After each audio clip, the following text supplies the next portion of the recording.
Hello friends, ओम श्री गणेशाय नमः। जय श्री कृष्णा। आप सभी का स्वागत है आपके अपने यूट्यूब चैनल पर। फ्रेंड्स, आज हम आपको इस वीडियो में बताने जा रहे हैं कार्तिक मास महात्म्य की 25वें अध्याय की कथा के बारे में। फ्रेंड्स, वीडियो शुरू करने से पहले आपसे रिक्वेस्ट है, अगर आप हमारे चैनल पर नए हैं और आपने अभी तक चैनल को सब्सक्राइब नहीं किया है तो प्लीज़ सब्सक्राइब कीजिएगा चैनल को, साथ ही प्रेस कीजिएगा बेल आइकन को, जिससे नए वीडियोस से रिलेटेड नोटिफिकेशन आपको तुरंत प्राप्त हो सके। और वीडियो पसंद आने पर वीडियो को लाइक और शेयर जरूर कीजिएगा ताकि सभी भक्तों को इस वीडियो का लाभ प्राप्त हो सके। और कमेंट बॉक्स में जय श्री कृष्णा जरूर लिखिएगा। कार्तिक मास महात्म्य सभी प्रकार के विघ्नों का नाश करने वाले तथा सारी सृष्टि का पालन करने वाले श्री गणेश जी तथा ज्ञान की दाता देवी श्री सरस्वती जी तथा सब पुराणों के कर्ता श्री व्यास जी तथा श्री गुरुदेव जी के चरण कमलों में नमस्कार करके भगवान की श्रद्धा और भक्ति रस में डूबे हुए कार्तिक मास महात्म्य की कथा कहती हूँ। कार्तिक मास महात्म्य 25वां अध्याय प्रारंभ। सुना प्रश्न ऋषियों का और बोले सूत जी ज्ञानी। 25वें अध्याय में सुनो श्री हरि की वाणी। धर्मदत्त ने कलह से कहा, तीर्थ में दान और व्रत आदि सत्कर्म करने से मनुष्य के पाप नष्ट हो जाते हैं, परंतु तू तो प्रेत के शरीर में है, अतः उन कर्मों को करने की अधिकारनी नहीं है। इसलिए मैंने जन्म से लेकर अब तक जो कार्तिक का व्रत किया है उसके पुण्य का आधा भाग मैं तुझे देता हूँ, तू उसी से सद्गति को प्राप्त हो जा।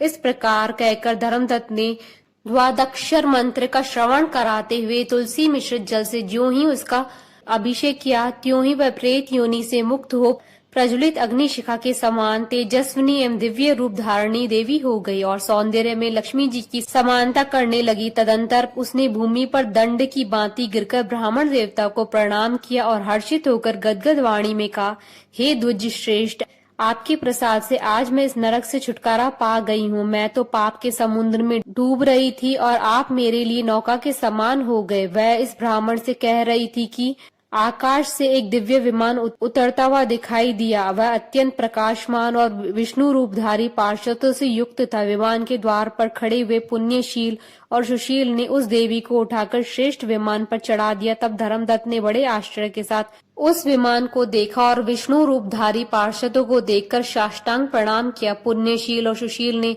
प्रणाम करने वाले ब्राह्मण को उठाया और उसकी सराहना करते हुए कहा, हे द्विज श्रेष्ठ, तुम्हें साधुवाद है, क्योंकि तुम सदैव भगवान विष्णु के भजन में तत्पर रहते हो, दीनों पर दया करते हो, सर्वज्ञ हो तथा भगवान विष्णु के व्रत का पालन करते हो।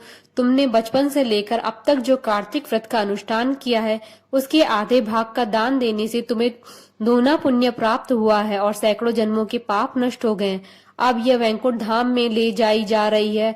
तुम भी इस जन्म के अंत में अपनी दोनों स्त्रियों के साथ भगवान विष्णु के वैकुंठ धाम में जाओगे और मुक्ति को प्राप्त करोगे। धर्मदत्त, जिन्होंने तुम्हारे सम्मान भक्ति पूर्वक भगवान विष्णु की आराधना की है वे धन्य हैं और कृतकृत्य हैं। इस संसार में उन्हीं का जन्म सफल है। बलि भांति आराधना करने पर भगवान विष्णु देहधारी प्राणियों को क्या नहीं देते हैं। उन्होंने ही उत्तानपाद के पुत्र को पूर्व काल में ध्रुव पद स्थापित किया था। उनके नामों का स्मरण करने मात्र से समस्त जीव सद्गति को प्राप्त होते हैं। पूर्व काल में ग्रहग्रस्त गजराज उन्हीं के नामों का स्मरण करने से मुक्त हुआ था। तुमने जन्म से लेकर जो विष्णु भगवान को संतुष्ट करने वाले कार्तिक व्रत का अनुष्ठान किया है उससे बढ़कर न यज्ञ है, न दान है और न ही तीर्थ है। हे विप्रवर, तुम धन्य हो, क्योंकि तुमने जगत गुरु भगवान विष्णु को प्रसन्न करने वाले कार्तिक व्रत किया है, जिसके आधे भाग के फल को पाकर यह स्त्री हमारे साथ भगवान लोक में जा रही है। इति श्री कार्तिक महात्म्य 25वां अध्याय संपूर्ण। बोलिए भगवान विष्णु जी की जय, सनातन धर्म की जय। हमारे साथ इस वीडियो में अंत तक बने रहने के लिए आपका धन्यवाद। ओम श्री गणेशाय नमः। जय श्री कृष्णा।